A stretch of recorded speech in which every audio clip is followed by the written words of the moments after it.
কি মাসিমা এবার ঠাকুমা হতে চান? তো তাহলে বৌমাকে আজই বলুন রান্নাঘর থেকে প্লাস্টিকের বাসনগুলো ফেলে দিন। হতে পারে এই ছোট ছোট কারণগুলোই আপনার মাসিমা থেকে ঠাকুমা হয়ে ওঠার পথে বাধা দিচ্ছে। তাহলে চলেন শুনে নেব কি বলছেন আইভিএফ স্পেশালিস্ট ডক্টর শর্মিষ্ঠা সরকার এই বিষয়ে কি বলছেন।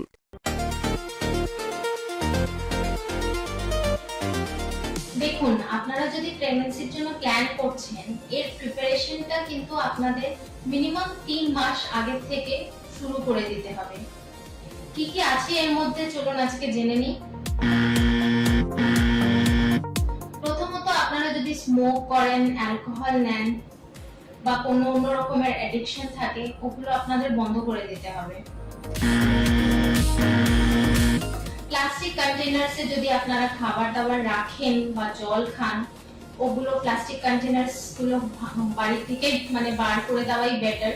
যদি ঠান্ডা জিনিস যেরকম চাল ডাল এগুলো রাখতে পারেন, ঠিক আছে, কিন্তু জল খাওয়া বা কুকড ফুড প্লাস্টিক কন্টেনার্সে খাওয়া ওগুলো একদমই রিকমেন্ডেড না। তারপরে আপনাদের প্রপার অ্যাডিকুয়েট স্লিপ নেওয়া দরকার, 7 থেকে 9 ঘন্টা মিনিমাম আপনার পার ডে আপনার ঘুমানো দরকার।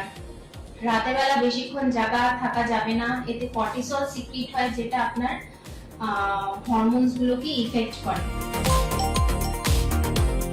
কিছু ব্লাড টেস্ট করে নেওয়া দরকার। আপনার যদি আগে কোনো থাইরয়েড থেকে থাকে, যেরকম আপনার টিএসএইচ যদি 4 বা 5 থাকে, ফিমেলের কথা বলছি, সেটা কিন্তু প্রেগন্যান্সি আসতে অসুবিধে করে।